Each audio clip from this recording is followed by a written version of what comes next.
राधे राधे भक्तों, आज हम श्रवण करेंगे माघ मास का 16वां अध्याय। कथा श्रवण करने से पहले हमारे YouTube चैनल सब्सक्राइब और वीडियो को लाइक जरूर करें। तो चलिए कथा श्रवण करते हैं। कार्तवीर्य जी कहने लगे कि हे भगवान, वह राक्षस कौन था और कांचन मालिनी कौन थी? उसने अपना धर्म कैसे दिया और उनका साथ कैसे हुआ? हे ऋषि, अत्रि ऋषि की संतानों के सूर्य, यह कथा सुनाकर मेरा कौतूहल दूर कीजिए। तब दत्तात्रेय जी कहने लगे कि राजन, इस पुरातन विचित्र इतिहास को सुनो। कांचन मालिनी नाम की एक सुंदर अप्सरा थी जो माघ मास में प्रयाग में स्नान करके कैलाश पर जा रही थी। तब उसको मार्ग में जाते हुए हिमालय के कुंज से एक घोर राक्षस ने देखा। उस सोने जैसी तेज वाली, सुंदर कटी वाली, बड़े बड़े नेत्र वाली, चंद्रमुखी सुंदर केस और पीन पयोघर वाली सुंदर अप्सरा को देखकर उस राक्षस ने कहा कि हे सुंदरी कमल नयनी, तुम कौन हो और कहां से आ रही हो? तुम्हारे वस्त्र और वेणी भीगी हुई क्यों है? तुम आकाश मार्ग से कहां जाती हो और किस पुण्य के प्रताप से तुम्हारा शरीर ऐसा तेजस्वी और रूप ऐसा मनोहर है? तुम्हारे गीले वस्त्र से मेरे मस्तक पर गिरे हुए एक बूंद जल से मेरे क्रूर मन को एकदम शांति प्राप्त हो गई। इसका क्या कारण है? इस जल की क्या महिमा है? तुम बड़ी शीतलवती प्रतीत होती हो, इसका कारण मुझसे कहिए। अप्सरा ने कहा कि हे राक्षस, सुनो, मैं काम रूपिणी अप्सरा हूँ। मैं प्रयाग में संगम से स्नान करके आ रही हूँ, इसी से मेरे वस्त्र भीगे हैं। अब कैलाश पर जा रही हूँ, जहाँ पर श्री शिव निवास करते हैं।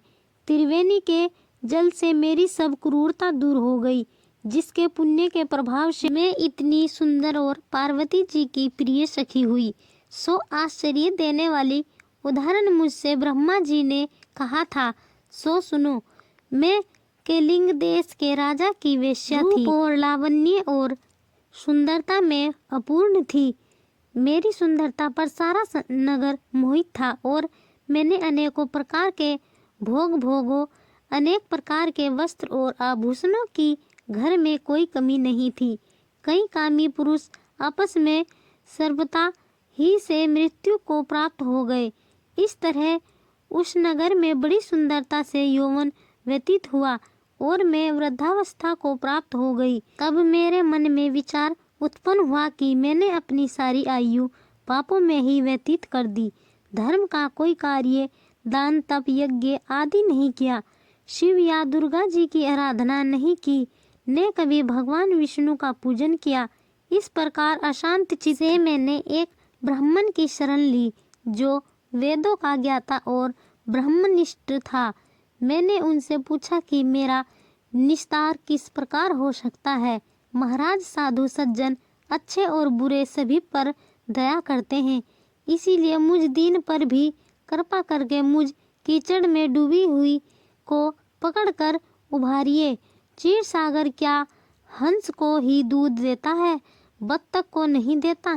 तब वह ब्राह्मण राजा का पुरोहित इन सब बातों को सुनकर मुझ पर दया करके कहने लगा कि तू ब्रह्मा के क्षेत्र प्रयाग में जाकर माघ मास में त्रिवेणी संगम में स्नान कर, परंतु मन में अशुभ क्रिया का विचार नहीं करना। महर्षियों ने तीर्थ स्थान से अधिक और कोई प्रायश्चित नहीं बतलाया। प्रयाग में स्नान करने से तू अवश्य पवित्र होकर स्वर्ग को जाएगी। हे भामिनी, पुराने समय में गौतम ऋषि की स्त्री को देखकर इंद्र ने काम के वशीभूत होकर कपट वेश में उससे भोग किया था। इसीलिए ऋषि द्वारा श्राप दिया गया और उसका शरीर अत्यंत लज्जायुक्त हजारों वाला हो गया। तब इंद्र नीचा मुंह करके अपने पाप कर्म की बुराई करने लगा। मेरु पर्वत के शिखर पर स्वच्छ जल वाले सरोवर पर एक स्वर्ण कमल से भरे हुए कोटर में घुस गया और अपने पाप को धिक्कारता हुआ कामदेव की बुराई करने लगा कि यह सब पापों का मूल है। इसके ही वशीभूत होकर मनुष्य नरक में जाते हैं और अपनी धर्म, कीर्ति, यश और धैर्य का नाश करते हैं। इंद्र ऐसा सोच रहा था, सो इंद्र के बिना सारा देवलोक शोभाहीन हो गया। तब देवता, गंधर्व, किन्नर, लोकपाल इंद्राणी के सहित बृहस्पति जी से जाकर पूछने लगे कि महाराज, इंद्र के ने रहने से स्वर्ग ऐसा शोभाहीन हो गया है जैसे सत्पुरुष के बिना श्रेष्ठ कुल। इसीलिए स्वर्ग की शोभा के लिए कोई क्रिया सोचिए, इस विषय में देर नहीं करनी चाहिए। तब बृहस्पति जी कहने लगे कि इंद्र ने बिना सोचे विचारे जो कर्म किया है उसका फल भोग रहा है, सो वह कहाँ है? मैं यह सब जानता हूँ। फिर गुरु जी ने सबको साथ लेकर स्वर्ण कमलों से युक्त बड़े सरोवर में इंद्र को देखा, जिसका मुंह मलिन और आंखें बंद थी। तब इंद्र ने बृहस्पति जी के चरणों को पकड़कर कहा कि इस पाप से उद्धार करके आप मेरी रक्षा कीजिए। तब बृहस्पति जी ने इंद्र से कहा कि प्रयाग में स्नान करने से ही तुम पाप मुक्त हो जाओगे। तब इंद्र सहित सबने ही प्रयाग में जाकर संगम में स्नान किया और त्रिवेणी स्नान से इंद्र पाप मुक्त हो गए। तब बृहस्पति जी ने इंद्र को वरदान दिया कि तुम्हारे शरीर में जितने भाग हैं सब नेत्र हो जाएं।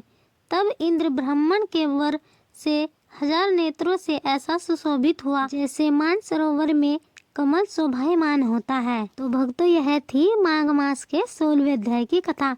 17वां अध्याय कथा श्रवण करने के लिए हमारा YouTube चैनल सब्सक्राइब और वीडियो को लाइक जरूर करें। राधे राधे।